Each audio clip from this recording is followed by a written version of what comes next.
Vultos do Espiritismo apresenta Gustave Gelley, cientista e profundo psiquista, nasceu a 14 de julho de 1924, era médico em Nancy, tendo abandonado a carreira para dedicar-se ao estudo dos fenômenos metapsíquicos. Fundou o Instituto Metapsíquico Internacional de Paris, do qual foi diretor. Fez inúmeras experiências sobre materializações, notadamente na obtenção de moldagens em gesso de mãos ectoplasmáticas. Na sua obra Do Inconsciente ao Consciente diz ele: para o homem suficientemente evoluído, a morte faz romper o círculo restrito no qual a vida material tinha encerrado uma consciência que transbordava, círculo da profissão, círculo da família, círculo da pátria. O ser se encontra transportado além das lembranças habituais, dos amores e dos ódios, das paixões e de hábitos. Na cadeia das existências, uma vida terrena não tem mais importância relativa que um dia no curso dessa existência. Formado em medicina pela Faculdade de Lyon, clinicou até 1918 em Annecy, onde alcançou grande reputação. Interessando-se pelos fenômenos paranormais, realizou muitos estudos que ficaram registrados em anais científicos da época. Realizou notáveis investigações em 1916 com a médium Eva Carriere. Em 1919 assumiu a direção do Instituto Metapsíquico Internacional, onde obteve fenômenos extraordinários com o médium polonês de materializações Frank Kluski. Em 1922 e 1923 promoveu outra série notável de sessões de ectoplasmia, com o médium Jean Gozik, do que resultou o histórico Manifesto dos 34, assinado por eminentes homens de ciência, médicos, escritores e peritos da polícia.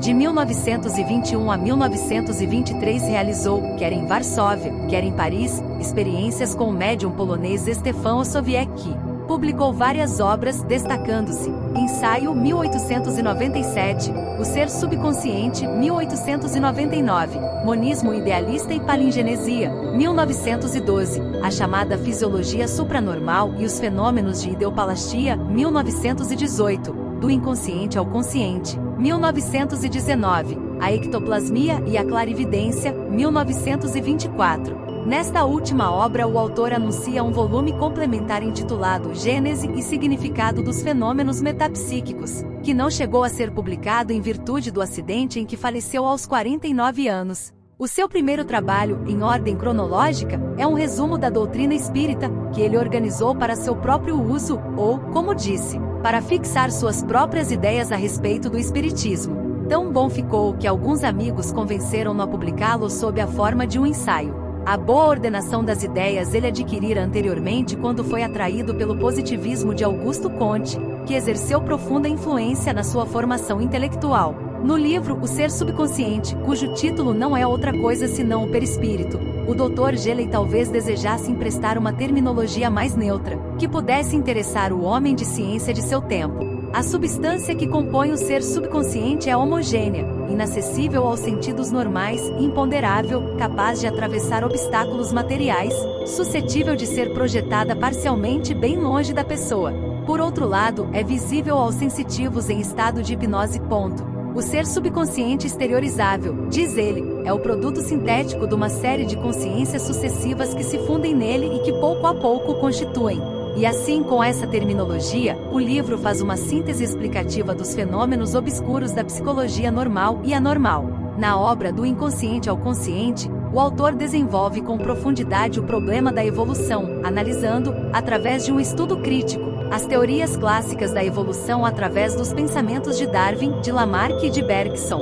Em linguagem sempre simples, precisa e inequívoca, encontram-se conclusões como: tudo se passa em biologia como se o ser físico fosse essencialmente constituído por uma substância primordial única da qual as formações orgânicas não são mais que simples representações. A leitura integral ajuda à compreensão, numa síntese mais completa e mais vasta, da evolução coletiva e individual. Nos dois livros acima descritos, o Dr. Gelley limitou-se praticamente à derrubada das doutrinas evolucionistas e psicológicas de seu tempo e à meticulosa montagem de seu sistema de concepções. Suas conclusões, sendo as mesmas da doutrina espírita, deram lugar ao aparecimento de críticos de sua obra para declarar que o grande médico, respeitável por todos os títulos, tinha concebido uma teoria muito complexa, de muito largo alcance, até mesmo revolucionária, porém baseada em fatos insuficientemente estudados e estabelecidos. Daí a razão de ectoplasmia e clarividência. Querem fatos? Pois aí os tem. E foram tão abundantes e tão bem documentados que as conclusões filosóficas tiveram de ser transferidas para um outro livro. Assim foi a vida desse luminar da ciência que antes de ser racional era lúcido o bastante para não cultivar superstições. Foi um gênio que fez bom uso do seu tempo, dedicando na aquisição de valores para o seu espírito e no enriquecimento da ciência. Desencarnou num acidente de avião quando regressava a Paris após haver assistido em Varsóvia a várias sessões com Frank Kluski. Retirado dos destroços, ainda segurava a valise que continha fragmentos de moldes em parafina obtidos nas sessões. O avião era especial e fora fretado por Gelley, porque o piloto da linha Varsóvia-Paris se negara a transportar a valise por conter objetos diabólicos e maléficos. Nasceu em Nancy, na França, em 1865. Formado em medicina pela Faculdade de Lyon, clinicou até 1918 em Annecy, onde alcançou grande reputação. Interessando-se pelos fenômenos paranormais, a respeito deles publicou em 1897 um ensaio de revisão geral e de interpretação sintética do espiritismo. Suas melhores investigações, porém, datam de 1916 com a médium Eva C. Carriere.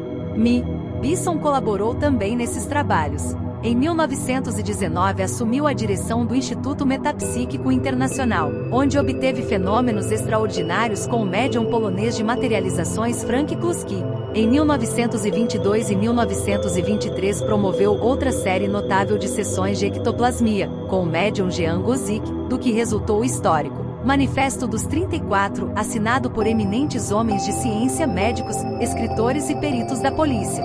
A rigor, o manifesto tinha 35 e não 34 assinaturas, o que se deveu a um erro tipográfico. De 1921 a 1923 realizou, quer em Varsóvia, quer em Paris, experiências irrefutáveis com o médium polonês Stefan Osowiecki. A obra experimental e filosófica de Gelley acha-se contida nos seguintes livros, além do ensaio acima citado: O Ser Subconsciente, Paris, 1899. Monismo Idealista e Palingenesia, Annecy, 1912, a chamada Fisiologia Supranormal e os Fenômenos de Ideoplastia, Paris, 1918, Do Inconsciente ao Consciente, Paris, 1919, A Ectoplasmia e a Clarividência, Paris, 1924. Gelley desencarnou num acidente de avião, em 1924, quando regressava a Paris, após haver assistido em Varsóvia a várias sessões com Frank Kluski. Retirado dos destroços, ainda segurava sua valise, na qual se continham fragmentos de moldes em parafina.